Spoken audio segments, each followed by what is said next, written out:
Yeezy, because of Kanye West, has become one of the most controversial brands available on the market today, plagued with accusations of racism and anti-Semitism, along with sharp business decisions that both explode and tank their own company's worth.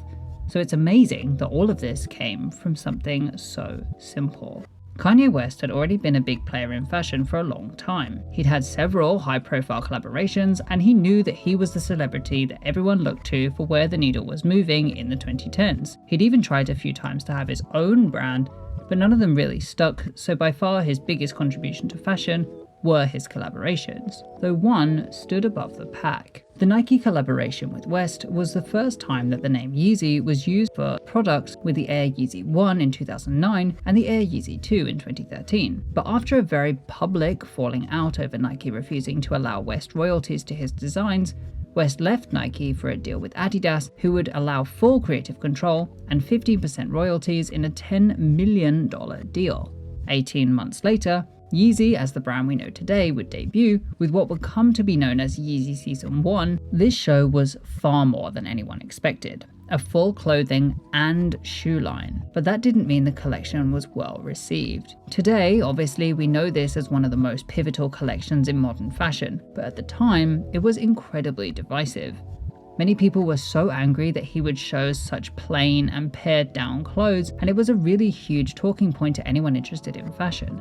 So much so that we didn't actually know if there would ever be a second show from the brand at all. At least that was until the collection started to come into stores in 2015 with the Yeezy Boost 750s, for which people literally camped outside Adidas stores overnight to get their hands on. Naturally, seeing how lucrative Yeezy would be, they were closely followed by the 350s and then the 350 boots, both of which were bestsellers for the brand, which at this point was still done primarily by Adidas Originals, who, unlike with the shoes, were not happy with the clothing line. With its distressed look, overwashed garments, and for the brand, extremely high prices, was not selling well at all. It was actually so bad that the clothes were dropped by Adidas altogether and meant West was without a manufacturer or distributor. We actually learned years later that Louis Vuitton was in discussions to step up to the plate, but soon backed out before a contract was signed. So, although we can assume Adidas would have funded another fashion show in order to promote their trainers, it wasn't enough for West. He took his team of designers that included Virgil Abloh of Off-White, Jerry Lorenzo, Fear of God, and a then unknown Demna Gvasalia of Vetements and now Balenciaga to find a new manufacturer, which he found in Turkey for Yeezy Season 2. Yeezy Season 2 was their New York Fashion Week debut. But despite what you read online now, Season 2 was also not appreciated in its time, with people rehashing the critiques that it was damaged clothing for Chanel prices. Really, if it wasn't for the immense success of the trainers, which were really funding the whole operation, despite the garments seeing good sales in Barney's, this may have been the end of Yeezy clothing. That being said, the shoes were so ridiculously successful that it made all of this worth it, and really the media attention that the clothing was getting was probably one of the major contributing factors to the success of the shoes. It's honestly a shame that the clothes weren't appreciated in their time, because when looking back, it's so obviously pivotal, not only in concreting brand identifiers like oversized clothing, disheveled fabrications, and black and neutral color palette for the brand, but also on a much wider cultural level. By Season 3, the brand had decided to play it a bit more safe in terms of the clothing offering. They'd made their mark in people's mind with the creative innovation, but now they needed a good, quality product to back that up. They completely changed their construction techniques into making truly solid, well-made clothes, just with the oversized, neutral aesthetic that Yeezy had been pioneering. But it is at this point that his personal affinity with controversy would really start to cement itself with the brand. After the show, held in Madison Square Garden, West would throw an all-night party to promote his new album. In the party, he debuted a video game about his mother dying that never came to fruition, and was egging on fans to chant "Fuck Nike," which you probably don't need to be told is really unprofessional. Luckily though, this information never made it to the wider general public, simply because they hadn't truly gotten on board with Yeezy as a legitimate fashion brand just yet, and West's public image in his personal life was largely overshadowing the company still at this point. But his bringing controversy to Yeezy didn't calm down by Season 4, and instead, it got a lot worse. Yeezy used race for attention for the first time in this collection, after he called for exclusively mixed race models to be used only then to make them stand in sweltering sun for multiple hours, with several models keeling over either from heat or from the custom Yeezy shoes. The guests too were very unhappy with the presentation, with the surprise show actually taking all the guests in a shuttle bus to an island, being well over an hour late and offering no food or water in the hot sun. Many guests complained, saying it was like being kidnapped. But yet, there were more complaints about the clothes themselves that were just plain stretched jersey looks. Usually, consistency is something I would praise a brand for. But these were quite literally the same garments that we've already seen, and due to everything else going wrong, it seems insulting to show such pared down looks after causing so much discomfort. And yet, all of this madness seemed to work like an absolute charm. Sales were through the roof, increasing 35% on clothing alone, even more so on shoes, with the most successful Yeezy shoe ever released along with this collaboration, the Yeezy 350 version 2s, which in their annual report, Adidas called unrivaled and unprecedented, that they not only instantly sold out, but played a major role in propelling Adidas to becoming the most popular sneaker brand on Instagram in 2015, thereby contributing to a 45% rise in sales for the whole Adidas Originals brand that equates to $18.5 billion in sales. If all of this is a planned marketing strategy, which admittedly it might not be, it's likely that because of this financial success, he had learned that controversy is incredibly lucrative as a business model for Yeezy. It's effectively clickbait for bags. He could cause great media backlash for whatever he was doing, use that in tandem with the Yeezy show to get all of the eyes on the brand, then lay low between seasons to drive up the brand worth once again, before repeating the process for the next season. I've half-jokingly called West the Trisha Paytas of fashion for a long time for a reason.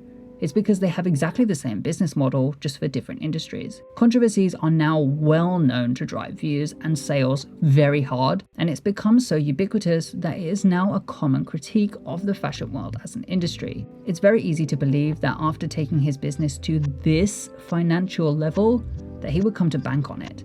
Yeezy was now making colossal money, so it's specifically after this collection, and probably helped greatly by the Adidas profits too, that Yeezy was being more seen as an actual fashion company. But that didn't mean the company wouldn't feel the after effects for a long time. From season 5, the company, Yeezy, worked really hard to remove themselves from the controversies of West's personal life, and mostly they were successful. The only negative press for season 5 that I remember or could find was when West got sued by the sourcing manager for his Turkish sourced clothing production after cutting them out of their pay for pairing the two together, which is awful, but in comparison to everything else was just a drop in the bucket, and so mostly went unnoticed by the public. So instead, Yeezy Season 5 was released to near ubiquitous positive critiques. The collection subverted the brand staples by going pretty hard on denim, mostly to critical acclaim for reinventing the brand image while staying true to its DNA. In fact, I don't remember seeing anything negative written about this collection in particular, which is a nice refresher for such a controversial brand. And if anything good did come out of West getting sued, it was that it opened the door for Adidas returning to construct the garments as well as the shoes, which will come with some guarantee to customers that now the clothes would be well made. Coming off of that high, I think Season 6 is probably the most cleverly marketed collection the brand has ever put out. The entire collection was debuted as Kim Kardashian, who was West's wife at the time, now ex-wife, along with other celebrities like Paris Hilton, Sarah Snyder, and Jordan Woods, all dressed up as Kim-alikes, complete with long platinum wigs, to wear 16 different looks from the collection over a period of 2 days while running quote-unquote errands. These images were then turned into guerrilla-style poster campaigns used across the world using their Instagram posts that the season was presented through. This, in my humble opinion, is the single greatest marketing campaign from Yeezy the company. Not because it was the most successful, but because it was the most intelligent. They simultaneously subverted the entire Fashion Week / fashion promotion system, promoted his wife as a fashionable celebrity, which she is now respected as, but at the time wasn't, got insane social media press for the collection, ran it as almost a completely costless campaign, and showed how wearable the clothes were for everyday life because the models were supposedly running errands, which directly combats the previous critiques of the clothing that they were unwearable and too disheveled. It's just so clever, well thought out, and clearly was commercially successful too. Season 6 was the first time that a collection was to retail differently from before, with the entire collection exclusively available through the Yeezy website. I couldn't find out if that changed later on down the line and became more widely available, but it would have maximized profits by minimizing the players in the retail logistics, even after lowering the prices to fit in with West's ongoing effort to bring Yeezy to an affordable high fashion offering. All of which made possible simply due to it purposefully being a more under-the-radar release. Due to that success, they ran a very similar campaign for Season 7, this time with Kim Kardashian in Japan, but this time to much less online buzz that was then followed by their first well-known controversy in a good while. When it came to the buying season, the showroom was all but empty, having only a sparse collection of trainers with no clothes or accessories for the buyers to look at. They claimed it wouldn't be out until West was happy with the collection, but I wouldn't put it past Yeezy that this was actually a strategy used to drum up attention after the reduced social media buzz from the campaign. That being said, when it did eventually hit, this collection, in terms of garments, didn't really hit the same as any of the other seasons before it. Although it was much more colourful, expanding on the denim indigo blues from Season 5, it was just done in a way that was expected from the brand, which perhaps explains some of the ho-hum public response. In fact, the biggest impact that this collection had is once again with the shoes. The Yeezy 500s would be launched in blush to coincide with the season, and it marks the first time Yeezy would explore the sci-fi modular look for the shoes, which comes to play hard a little bit later on in early 2019 between collections, where he would start to evolve his Adidas shoes to include Yeezy slides. You obviously don't need me to tell you how big the Yeezy slides were. They were literally all over the streets and made that important crossover from fashion piece collector shoe to legitimate mainstream popularity. It single-handedly made the foam shoe industry what it is today, pre-Balenciaga Crocs, pre-Croc comeback at all. Yeezy ended up making about $1.5 billion in 2019, $1.3 billion of which came from shoe sales alone, and it didn't stop there. By Season 8, which debuted in early 2020, Yeezy was a well-established force in fashion. They showed their collection in collaboration with Nick Knight of Show Studio and gave us the best Yeezy meme of Northwest singing and Kim crying, which has lived on in mainstream media. Even really to this day, I still see this come up as a meme. Unfortunately though, it did overshadow the clothes a little bit, but on the flip side, it was wonderful marketing for the shoes. We got the debut of 3 pairs of shoes in the show: the Knit Runner, the NSLTD boot, and these puffy slides, which I don't think have been released yet. In fact, none of these shoes were released on time to actually coincide with the supposed season that it was in, autumn-winter 2020, and instead, attention completely shifted onto the shoes that were released in the summer, the foam runners. These shoes sold out crazy fast and were really only accessible to people on the resale market, which saw a 400% increase in sales. By the end of 2020, Yeezy was moving shoes at Adidas at extreme speeds, despite what was going on in his personal life with his controversial antics, like running for president, peeing on a Grammy, and claiming Kim Kardashian had locked him up. In a way, people were beginning to see Yeezy more as its own design entity than just as West's creative outlet. By 2023, it had been a long time since Yeezy had had a show. West doesn't like to show anything before it's ready, so with the long wait time, he knew that he would need a boost to get his brand seen. This began really with the Yeezy Gap as engineered by Balenciaga gig that was teased earlier in the year. They then had a kind of sample sale in these bins and then pop-up stores before rolling out to actual Gap retail locations. This was major on social media. It was obviously a smash success, and it successfully got people begging for a Season 9 again. What I didn't expect to see though was the vicious fallout between the two that went down online, with West cutting ties with Gap for disputes about pricing. Earlier in the video, I briefly discussed West's platform of making fashion accessible to everyone, and it was this belief that clashed with Gap, who, according to West, purposefully underpriced the garments. West is not unfounded here. This is unprofessional of Gap, but I think West was also unprofessional in the way that he handled it, even if it was just collateral damage for the marketing of his next show, Yeezy Season 9. Yeezy Season 9 debuted a couple weeks back in Paris Fashion Week, and yet again, the clothes were overshadowed by controversy. West had models walk the catwalk wearing White Lives Matter t-shirts, which are obviously a mockery of the Black Lives Matter movement.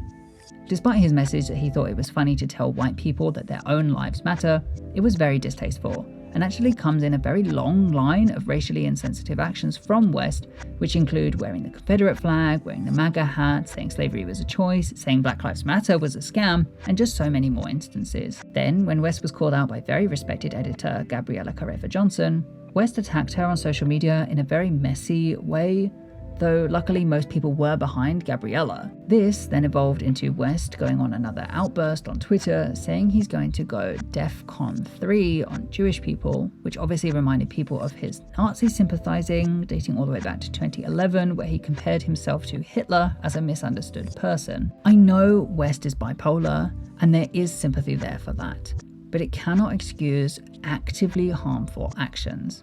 So that's why Adidas, whose founder Adolf Dassler was a Nazi himself, is possibly about to cut ties with the company once again, while companies like Balenciaga, who have strong ties to West because of their head designer Demna Gvasalia designing many Yeezy designs early on in the brand history, has already cut ties.